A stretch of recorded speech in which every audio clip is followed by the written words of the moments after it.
لیکن پتہ نہیں کہ ہم بیوقوف ہیں. تو ایسا بیوقوف جس کو یہ نہ پتا ہو کہ میں بیوقوف ہوں، اس کا انجام اس سے زیادہ بد ہوا کرتا ہے جس کو پتا ہو کہ میں ایک غلط کام کر رہا ہوں. اور اس بد انجام سے وہ اس لیے بچ نہیں سکتا کبھی کہ مجھے علم نہیں تھا کہ میں بیوقوف ہوں. بیوقوفی کی علمی ایک بہت بڑی بلا ہے. اپنی جہالت سے کا شعور نہ رکھنا جہالت میں اضافہ کرنے کا مجھے بنا کرتا ہے. جو لوگ بیچارے سادہ مزاج ہوں اور منکسر مزاج بھی ہوں، بسا اوقات وہ جانتے ہیں کہ ہم سادہ مزاج ہیں اور تسلیم کر لیتے ہیں، کہتے ہیں بھئی ہمیں تو زیادہ پتہ نہیں، اگر ہم سے غلطی ہو گئی تو معاف کر دینا، غلطی ہو گئی تو ہماری رہنمائی کر دینا. لیکن بعض قسمت بیچارے نہایت بے وقوف ہوتے ہیں اور اپنے آپ کو بہت چالاک سمجھ رہے ہوتے ہیں، اور ان کا انجام ہمیشہ عام بے وقوفوں کی نسبت بہت زیادہ بد ہوتا ہے. تو قرآن کریم ایک عظیم کتاب ہے، حیرت انگیز ہے. عالم الغیب والشہادہ کا کلام ایسا دل کی باریکیوں پر نگاہ رکھتا ہے اور ایسے ایسے رازوں سے ہمیں مطلع کرتا ہے کہ عقل دنگ رہ جاتی ہے اور روح اشش کر اٹھتی ہے، اور بعض غلطیوں سے ہمیں بچاتا ہے جو بڑی خطرناک ہیں. ایک طرف ہم کہتے ہیں کہ جب ہم کلمہ پڑھتے ہیں، جب ہم کہتے ہیں کہ ہم حضرت محمد مصطفیٰ صلی اللہ علیہ وآلہ وسلم کے عاشق اور دیوانے ہیں، تو تمہیں کیا حق ہے یہ کہنے کا کہ ہم نہیں ہیں. اور دوسری طرف جلدی میں ان لوگوں کو جو اسلام کے علم بردار ہونے کا دعویٰ کرتے ہیں، جھوٹے اور دہریہ اور مرتد اور ہر بات کہہ دیتے ہیں اور کہتے ہیں کہ ان کے دل میں کچھ بھی نہیں. تو اللہ تعالیٰ فرماتا ہے دل میں ضرور کچھ ہے، ہم تمہیں بتا دیتے ہیں کہ وہ کیا ہے. تمہیں یہ حق کوئی نہیں ہے کہ دعوے کا انکار کرو، لیکن انسانی فطرت کے راز ہم تمہیں سمجھاتے ہیں، ان کو سمجھ لو اور پھر صحیح بات کیا کرو. ان کو یہ بتاؤ کہ تم ان بدقسمتوں میں سے ہو زین لہو من زین لہو عملہ فراہ حسنا. بڑے ہی بیوقوف ہو، گند کے اوپر بیٹھے ہوئے اور سمجھتے ہو کہ ہم عطر کی دکان سجائے بیٹھے ہیں. بوسیدہ چیتھڑے پہنے ہوئے ہو اور سمجھ رہے ہو کہ خلط فاخرہ میں ملبوس ہیں. سر میں گند پڑا ہوا، خاک آلودہ بال اور چیتھڑے کی ٹوپی پہنی ہوئی ہے اور سمجھ رہے ہو کہ تاج شاہی ہمارے سر کا لباس ہے. تو فرمایا یہ ان بد نصیبوں میں ہیں، تم ان کے اوپر اپنے فیصلوں میں جلدی نہ کرو. اللہ ان کے حال سے باخبر ہے اور ان کا انجام وہی ہوگا جو ایسے دیوانوں کا ہمیشہ ہوا کرتا ہے. انجام کی خبر عجیب رنگ میں دی. یہاں اس آیت کے اس حصے کے بعد یہ نہیں فرمایا کہ یہ بڑے بد انجام کو پہنچیں گے، یہ نہیں فرمایا کہ یہ لوگ تباہ و برباد کر دیے جائیں گے، بلکہ اچانک حضرت صلی اللہ علیہ وآلہ وسلم کو مخاطب کر کے اللہ فرماتا ہے فلا تذهب نفسك علیہم حسرات. اے محمد صلی اللہ علیہ وآلہ وسلم، تیرا نفس ان پر حسرتیں کرتا ہوا ہلاک نہ ہو جائے. اتنا شدید غم ہے تجھے ان لوگوں کا اور ان کی حرکتوں کا کہ تو اپنی فکر کر، مجھے تیری فکر ہے. یہ تو ہلاک ہوں گے بہرحال، تو ان کی ہلاکت کے غم میں اپنے آپ کو ہلاک کر رہا ہے. کتنا عظیم کلام ہے. کس طرح بیچ کے طبی نتیجے کو چھوڑ کر حضرت محمد مصطفیٰ صلی اللہ علیہ وآلہ وسلم کے دل پر نگاہ کر کر اللہ تعالیٰ اپنے پیار اور محبت کا اظہار فرماتا ہے اور ایک عظیم الشان داد تحسین دیتا ہے.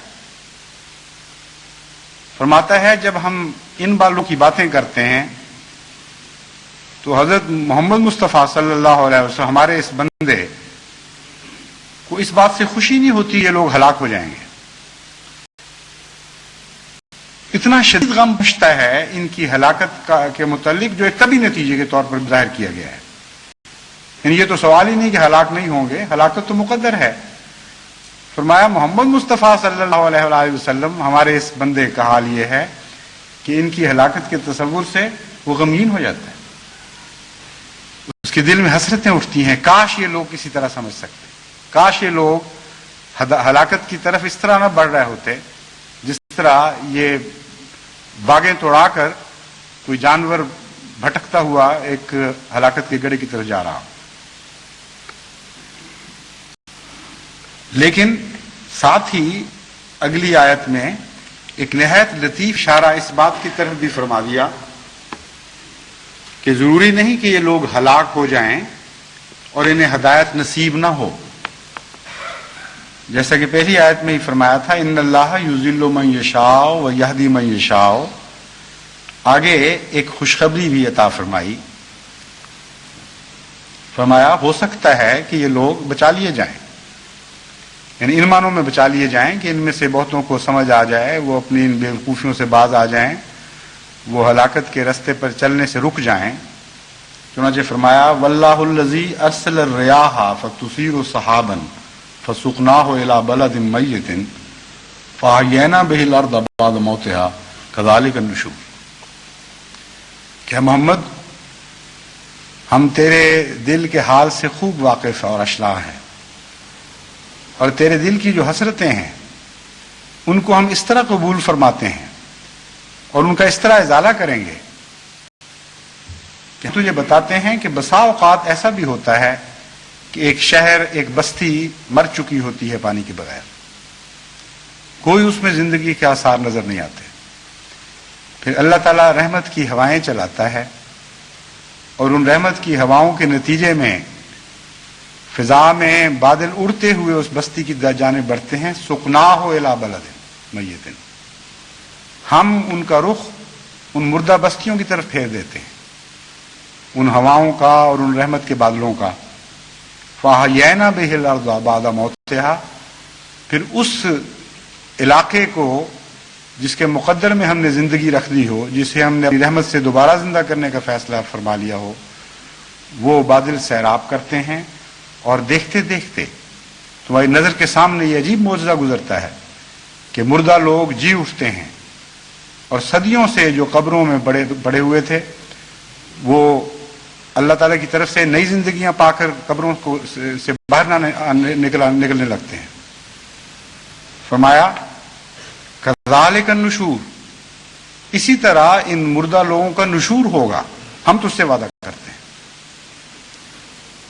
عظیم الشان محبت اور پیار کا اظہار ہے، اور کیسے پیار سے تسلی دے دی گئی کہ ہم تجھے جو یہ کہتے ہیں کہ غم نہ کر، تو میں اس لیے نہیں کہ یہ مرنے دو ان کو اور غم نہ کرو، بلکہ ہم یہ بتانا چاہتے ہیں کہ ہم نے تمہاری گریہ ازاری کو سنا، تمہارے دل کے غم پر نگاہ فرمائی اور اسے قبولیت کا درجہ بخشا، اور ہم تجھ سے وعدہ کرتے ہیں کہ ہم اس بات کے پر قادر ہیں کہ مردوں کو زندہ کریں. اور دراصل یہ تیرے دل کی آہوں کا اثر ہے کہ جس کے نتیجے میں رحمت کے بادل ان پر برسنے والے ہیں. پس زندگی کا نسخہ بھی ساتھ ہمیں بتا دیا، قوم کی نفسیات کا تجزیہ بھی کر دیا، اور صحیح طریق بتایا کہ کس طرح اس قوم کی تم مدد کر سکتے ہو. پس جماعت احمدیہ کے لیے بھی کوئی مایوسی کی وجہ نہیں ہے. لا تقنطوا من رحمت اللہ، لا تقنطوا من روح اللہ. ہرگز اپنے رب کی رحمت سے مایوس نہ ہو، ہرگز یہ وہم بھی دل نہ لاؤ کہ معاملہ ہاتھ سے اس طرح گزر چکا ہے، ہاتھ سے نکل چکا ہے کہ اب اس قوم کے بچنے کی کوئی امید باقی نہیں رہی. جو لوگ اس قسم کے فیصلوں میں جلدی کر دیتے ہیں وہ بہت بڑی بڑی کامیابیوں سے محروم رہ جایا کرتے ہیں. اس لیے مومن کا یہ کام ہے کہ آخر وقت تک اپنی جد و جہد کو جاری رکھے اور اپنی امیدوں کو منقطع نہ ہونے دے، اور دعاؤں کے ذریعے اور صبر کے ذریعے اور نیک نصیحت کے ذریعے اپنی ذمہ داریوں کو آخر دم تک ادا کرتا رہے. جس طرح سپاہی وہی اچھا لگتا ہے جو آخر وقت تک لڑتا ہوا میدان میں مارا جاتا ہے، پھر اس کی موت بھی زندگی بن جاتی ہے اور اس کی زندگی بھی زندگی ہوا کرتی ہے. بس الہی جماعتوں کی بھی یہی شان ہوا کرتی ہے کہ وہ آخر وقت تک اپنے پیغام سے غافل نہیں رہتے، اپنے فرائض کو ادا کرتے چلے جاتے ہیں، اور اس بات کی پرواہ نہیں کرتے کہ ہم میں سے ہر ایک ان اعلیٰ نتائج کو دیکھ سکے گا یا نہیں جس کے بعد ان کے وعدے ہم سے کیے جاتے ہیں. اس لیے اس دور میں جماعت احمدیہ کا یہ فرض ہے کہ وہ تمام دنیا میں کلمہ توحید کی برتری کے لیے، اس کی سربلندی کے لیے اپنی وجود کا ذرہ ذرہ صرف کر دے، کلمہ کا ورد کرے، ہر وقت اللہ تعالیٰ کی توحید کی گن گائے، حضرت اقدس محمد مصطفیٰ صلی اللہ علیہ وآلہ وسلم پر بکثرت درود بھیجے اور توحید کے قیام کے لیے اپنی کوششوں کو تیز تر کر دے۔ یہی جواب ہے۔ اور جب عملاً ہم کلمے سے محبت کا اس رنگ میں اظہار کریں گے کہ اگر ایک جگہ کوشش کی جا رہی ہے ہم سے کلمے کو چھین لیا جائے، تو 1000 جگہ ہم کلمے کے جھنڈے کو بلند کر کے اس کوشش کو ناکام کر رہے ہوں گے۔ اور اگر ہمارے دلوں میں واقعتاً حسرتیں ہوں گی لوگوں کے لیے، ان کی ناپاک کوششوں پر تکلیف تو ہوگی، لیکن ان کی ہلاکت پر پھر بھی حسرت ہی ہوگی۔ اگر ہم اس نیک جذبے کو اپنائیں گے اور اس سنت محمد مصطفیٰ صلی اللہ علیہ وآلہ وسلم کو زندہ کریں گے، تو یقین رکھیں کہ سنت محمد مصطفیٰ کو زندہ کرنے والوں کو خدا نے کبھی مرنے نہیں دیا۔ آپ کے ساتھ بھی یہی ہوگا۔ یہ عجیب دور ہے کہ تضاد پر تضاد بڑھتا چلا جا رہا ہے اس ملک میں، اور ان کو کچھ سمجھ نہیں آ رہی کہ ہم کیا کہہ رہے ہیں اور کر کیا رہے ہیں۔ ابھی چند دن ہوئے ایک یہ اعلان کیا گیا تھا کہ اس ملک میں یعنی پاکستان میں مشرکوں کی کوئی جگہ نہیں۔ بالکل سچ ہے۔ جو ملک کلمہ توحید کی خاطر بنایا گیا ہو اس میں مشرکوں کی کوئی جگہ نہیں ہونی چاہیے۔ لیکن مشرک کون تھا؟ وہ جو کلمہ کی خاطر جانے دے رہا تھا، یا وہ جو کلمہ مٹانے کے درپے تھا؟ مشرک دو قسم کے ہوتے ہیں۔ کچھ وہ مشرک جو بت بناتے ہیں اور ان کی پوجا کرتے ہیں، اپنے نفس کی خواہشوں کو خدا بنا لیا کرتے ہیں اور ان کی عبادت کرتے ہیں، لیکن اپنے کام سے کام رکھتے ہیں۔ وہ لوگ بھی یقیناً خدا کے غضب کا مورد بنتے ہیں، لیکن کچھ بدقسمت ایسے بھی مشرک ہوا کرتے ہیں جو شرک کے انتہائی مقام پر پہنچ جاتے ہیں۔ وہ صرف بتوں کی عبادت نہیں کرتے، وہ صرف خود اپنے آپ کو خدا بنوانے کی کوشش نہیں کیا کرتے، بلکہ سچے خدا کی بادشاہی کو تباہ کرنے کے درپے ہو جاتے ہیں۔ وہ کلمہ توحید کو برداشت نہیں کر سکتے اور اپنی ساری کوششیں اس بات پر خرچ کرتے ہیں کہ کسی طرح کلمہ توحید کو مٹایا جائے۔ ایسے مشرکوں کا حال بدتر ہوا کرتا ہے۔ بس آج یہ عجیب واقعہ گزرا ہے کہ توحید کے نام پر کلمے کی حفاظت کا کام تو ہمارے سپرد کر دیا گیا ہے، اور کلمے کو مٹانے کا کام حکومت نے اپنے ذمہ لے لیا ہے۔